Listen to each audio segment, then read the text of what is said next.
2024 లేదా 25లో డిగ్రీ లేదా బీటెక్ చదివారా? సాఫ్ట్‌వేర్ జాబ్ కోసం ఎదురు చూస్తున్నారా? అయితే కోడ్ జ్ఞాన్ 100 డేస్ కోర్సులో చేరండి, జాబ్ సాధించండి. నమస్తే, వెల్కమ్ టు సుమన్ టీవీ. నేను మీ యాంకర్ శ్రీ. ప్రజెంట్ కమల్ హాసన్ గారు చేసిన వ్యాఖ్యలు ఏవైతే ఉన్నాయో కర్ణాటక మొత్తం తీవ్ర దుమారాన్ని రేపుతున్నాయని చెప్పొచ్చు. అసలు ఏం జరిగింది, దీని గురించి ఇన్ డీటెయిల్గా మనతో షేర్ చేసుకోవడానికి హైకోర్టు అడ్వకేట్ అలగిరి రవీంద్రనాథ్ గారు ఉన్నారు. వారిని అడిగి తెలుసుకుందాం. నమస్కారం సార్. నమస్తే అండి శ్రీ గారు. కన్నడ భాషని ఉద్దేశించి చేసిన వ్యాఖ్యలు, కమల్ హాసన్ గారు చేసిన వ్యాఖ్యలు ఏవైతే ఉన్నాయో కర్ణాటక మొత్తం తీవ్ర దుమారాన్ని లేపుతున్నాయి అని చెప్పొచ్చు. అండ్ అందులో భాగంగానే కమల్ హాసన్ గారు నటించిన థగ్ లైఫ్ అనే సినిమా ఏదైతే ఉందో కర్ణాటక కోర్టు నిరసన అయితే వ్యక్తం చేస్తుంది అని కూడా మనం వింటూ ఉన్నాం. అసలు ఏం జరిగింది, దానికి సంబంధించిన పూర్తి వివరాలు ఏంటి సార్? కమల్ హాసన్ బహుశా తెలియని, ఈ పేరు తెలియనటువంటి భారతీయుడే కాదు, ప్రపంచవ్యాప్తంగా కొన్ని దేశాల్లో ఎవరు ఉండరేమో. అద్భుతమైన నటుడు, విలక్షణ నటుడు. ఆయన సినిమాలు చూస్తూ మనం పెరిగాం. చిరంజీవి గారి సినిమాలో, కమల్ హాసన్ సినిమాలో. ఆయన నటన పరంగా ఆయనకి దరిదాపుల్లో కూడా ఎవరు లేరని చెప్పొచ్చు. ఎందుకంటే ఆయన వేయని పాత్ర లేదు, ఆయన చేయనటువంటి రోల్ లేదు ఇక్కడ కూడా. అద్భుతమైనటువంటి నటుడు ఆయన. సుమారుగా 4 దశాబ్దాలుగా 5 దశాబ్దాలు అంటే బాలనటుడికి వచ్చిన కమల్ హాసన్ గారు ఆయన అనేక సినిమాల్లో యాక్ట్ చేశారు. బాలనటుడిగా 5-6 సంవత్సరాలప్పుడు ఎంటర్ అయ్యారు ఫీల్డ్లోకి. ఇప్పుడు ఆయన వయసు కంటే అన్ని సంవత్సరాల పాటు సుదీర్ఘమైనటువంటి జర్నీ చేశారు ఆయన. అనేక సినిమాలు, ఏ సినిమాకి ఆ సినిమాకి, ఏ పాత్రకు ఆ పాత్ర ఒక విలక్షణంగా ఉంటుంది. ఎక్కడ కంపారిజన్ ఉండదు. కమల్ హాసన్ గారు అంటే ఆయనకంటూ ఒక ప్రత్యేకమైనటువంటి ఒక చరిత్ర ఉన్నటువంటి వ్యక్తి ఆయన. ఆయనకి ఒక రాష్ట్రం అనే కాదు, కొన్ని మన రాష్ట్రంలో ఉండే కొన్ని నటినట్లు ఏంటంటే కేవలం ప్రాంతీయ పరంగా ఒక ప్రాంతానికి మాత్రమే పరిమితమై ఉంటారు. కానీ కమల్ హాసన్ గారు అనే వ్యక్తి కేవలం ఒక కర్ణాటకనో, ఒక తమిళనాడో, ఒక ఆంధ్రప్రదేశో, లేకపోతే ఒక హిందీ ఫీల్డే కాదు, మ్యాక్సిమం చాలా ఫీల్డ్స్కి ఆయన పరిచయం. ఆయన సినిమాలు డబ్ చేసేవి కావచ్చు, కొన్ని డైరెక్ట్ మూవీస్ కూడా కమల్ హాసన్ గారు యాక్ట్ చేస్తారు. నభూతో నా భవిష్యత్, అందులో ఆయన ఎక్కడ మనం కించపరిచే పరిస్థితి కాదు. అయితే అటువంటి కమల్ హాసన్ గారు రీసెంట్గా ఆయన తను తీస్తున్నటువంటి మూవీ ఏదైతే ఉందో థగ్ లైఫ్ అనేటువంటి ఒక మూవీ, ఆ మూవీని కన్నడలో కూడా యాక్ట్ చేస్తూ, కన్నడ సంబంధించినటువంటి డబ్బింగ్ చెప్తూ, అందులో ఆయన ఆ ఆడియో ఫంక్షన్లో ఆయన కొన్ని మాటలు మాట్లాడడం జరిగింది.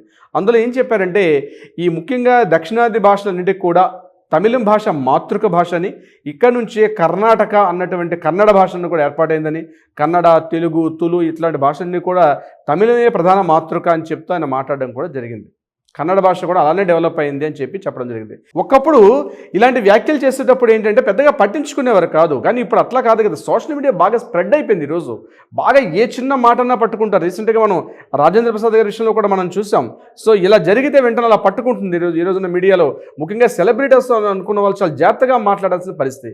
అయితే ఇక్కడ ఆల్రెడీ కొన్ని విషయాల మీద తమిళనాడుకి, కర్ణాటక కొన్ని వివాదాలు, ముఖ్యంగా ఈ కావేరీ జల వివాదాలు నడుస్తున్న సందర్భంలో కూడా అటు తమిళ నటీనటులు కన్నడ నటీనటులు చాలా ఇప్పుడు కూడా డిఫరెంట్ అయిపోయి ఉన్నారు. ఇప్పటికి కూడా వాళ్ళ మధ్య ఒక వైరు నడుస్తుంది. తెలుగు భాషకు ఆ ప్రాబ్లం లేదు, కానీ తమిళంలో ఉన్న హీరోస్కి, కన్నడలో ఉన్న హీరోస్కి కొంత వైరిభావం నడుస్తూ ఉంది. ఎందుకంటే కావేరీ వివాదాలు, అంటే కావేరీ అనేది మాలోపల, అంటే కావేరీ కర్ణాటక దాటు తమిళనాడు వెళ్తుంది కాబట్టి ఈ కావేరీ జలాన్ని కూడా మాకే చెందుతాయని చెప్పి చాలా సందర్భాల్లో వాళ్ళు మాట్లాడుకోవడం, దానికి సంబంధించి కన్నడ అంబరీష్ గారు, చనిపోయిన అంబరీష్, వీళ్ళందరూ కూడా కన్నడ రాజకుమార్ దగ్గర నుంచి వీళ్ళందరూ కూడా కన్నడ సపోర్ట్గా మాట్లాడుకోవడం, తమిళనాడులో అందరూ కూడా తమిళనాడుకి సంబంధించిన వాళ్ళు మాట్లాడుకోవడంతో ఈ సినిమా రంగానికి వచ్చేసరికల్లా కొంత వివాదం ఎప్పటి నుంచో ఉంది. అయితే దీనికి అగ్నికి ఆజ్యం పోస్తున్నట్టుగా కమల్ హాసన్ గారు నిన్న రీసెంట్గా ఇటువంటి వివాద వ్యాఖ్యలు చేశారు. అంటే ముఖ్యంగా మా తమిళ భాష మాత్రమే ఇంపార్టెంట్, తమిళ నుంచే కన్నడ భాష వచ్చింది అని చెప్పి ఆయన మాట్లాడడం జరిగింది. దీని మీద ఆ Kannada film chamber of commerce వాళ్ళు ఏం చేశారంటే ఇమీడియట్గా ఈయన నటించిన సినిమా ఏదైతుందో ఈ థగ్ లైఫ్ మూవీని వాళ్ళు బ్యాన్ చేయడం జరిగింది. అంటే కర్ణాటక రాష్ట్రంలో ఈ సినిమా రిలీజ్ కాకూడదని చెప్పి వాళ్ళు నిషేధాన్ని విధించారు కర్ణాటకలో. ఎప్పుడైతే నిషేధాన్ని విధించారో కమల్ హాసన్ గారు ఏం చేశారంటే ముందు సారీ చెప్పని చెప్పి, ముఖ్యంగా Kannada film chambers of commerce వాళ్ళు ఏం చేశారంటే సారీ చెప్పమని చెప్పారు ఇలా మాట్లాడినందుకు. కమల్ హాసన్ గారు దాన్ని రిజెక్ట్ చేశారు. రిజెక్ట్ చేసిన తర్వాత ముఖ్యంగా ఈ థగ్ లైఫ్ మూవీని అక్కడ బ్యాన్ చేశారు కర్ణాటకలో. ఎప్పుడైతే కర్ణాటకని బ్యాన్ చేశారో ఈయన ఏం చేశారంటే మన కమల్ హాసన్ గారు దగ్గరలో ఉన్న హైకోర్టులో పిటిషన్ వేశారు. అంటే నా మూవీని రిలీజ్ చేయాలి, వీళ్ళకి కావాలని చెప్పి ఫిల్మ్ ఛాంబర్ వాళ్ళు ఆపుతున్నారని చెప్పి ఈయన రీసెంట్గా June 1 అనుకుంటాను ఈయన అప్లై చేశారు ఆ మూవీకి సంబంధించి. అప్లై చేస్తే దీని మీద హైకోర్టు ఏం చేశారంటే ఈ పిటిషన్ని స్వీకరించిన హైకోర్టు అక్కడ నాగప్రసన్న గారు, అంటే జస్టిస్ బి నాగప్రసన్న గారు దీని మీద ఈ యొక్క వ్యాఖ్యల మీద కొంత విచారాన్ని వ్యక్తం చేస్తూ, ఇట్లా ఒక సినిమా సెలబ్రిటీగా నటుడిగా ఉంటూ ముఖ్యంగా తన సినిమాల ద్వారా ప్రజల్ని ప్రభావితం చేస్తున్నటువంటి ఒక వ్యక్తి ఇటువంటి వ్యాఖ్యలు చేయడం కుదరదు. ముఖ్యంగా ఒక ప్రాంతము, ఒక నది, ఒక భాష అన్నది మనతో మమేకై ఉంటుంది కాబట్టి వాటిని కించపరుస్తూ, ఒకరిని హెచ్చు చేస్తూ, ఒకరిని తక్కువ చేస్తూ మాట్లాడడం సరైనది కాదు. ఈ విషయం మీద కమల్ హాసన్ గారు ఇమీడియట్గా క్షమాపణ చెప్తే ఈ మూవీ రిలీజ్ చేసుకోవడం మంచిదని చెప్పి హైకోర్టు కూడా సూచించారు. జూన్ 3వ తారీఖు నాటికి దీనికి సంబంధించి ఆయన హైకోర్టు కూడా కొన్ని కీలకమైన వ్యాఖ్యలు చేశారు. అయితే ఇప్పుడు కూడా హైకోర్టులో చెప్పినప్పటికీ కూడా కమల్ హాసన్ గారు సస్యమీర ఉన్నట్టుగా మనకు తెలుస్తుంది. దీనికి సంబంధించి అసలు ఈ భాషా ప్రాతినిధ్యం ఏ భాష నుంచి ఏ భాష పుట్టింది అన్న విషయం తెలియాలంటే కొంత చరిత్రకి వెళ్ళే అవకాశం మనం పట్టుకుంటే తెలుస్తుంది. ముఖ్యంగా క్రీస్తుపూర్వం 3వ శతాబ్దం నాటి సుమారుగా తమిళం యొక్క భాష.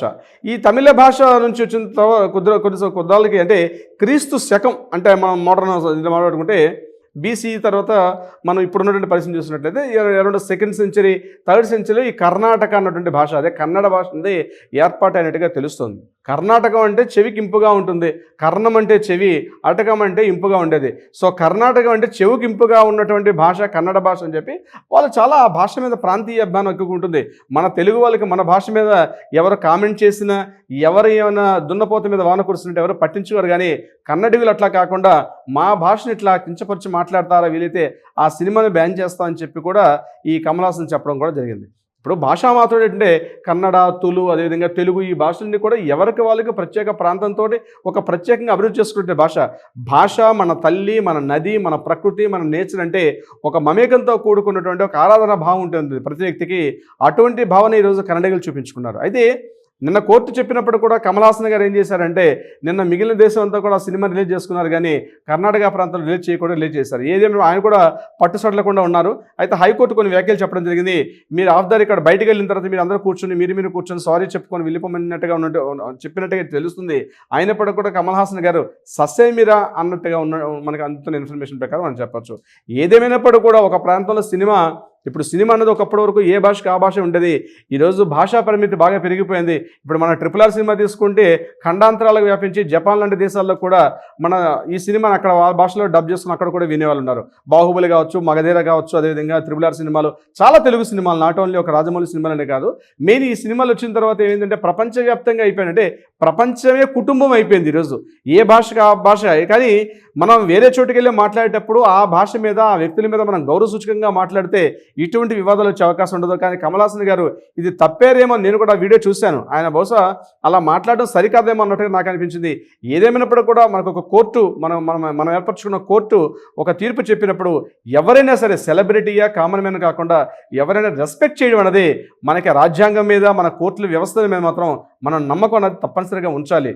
సిరి గారు చూద్దాం సార్, నెక్స్ట్ ఎలా తీర్పుని ఇవ్వబోతుందో కోర్టు కూడా, అండ్ అలాగే దానికి సంబంధించిన అప్డేట్స్ కూడా మనమైతే నెక్స్ట్ వీడియోలో, కమింగ్ అప్ వీడియోలో చేద్దాం. Anyways, thank you sir, thank you so much. Thank you so much Siri గారు. సో చూసారు కదా, చాలా మంది కూడా అది కరెక్ట్ కాదు అనే వ్యక్తం చేస్తున్నారు. మీ ఒపీనియన్ ఏంటో కమెంట్ బాక్స్లో అయితే తెలియపరచండి. అండ్ మరిన్ని అప్డేట్స్ గురించి ఎప్పటికప్పుడు చూస్తూనే ఉండండి Suman TV. Thank you. Suman టీవీలో మీ పర్సనల్ అండ్ బిజినెస్ ప్రమోషన్స్ కోసం కింది నెంబర్కి కాంటాక్ట్ చేయండి.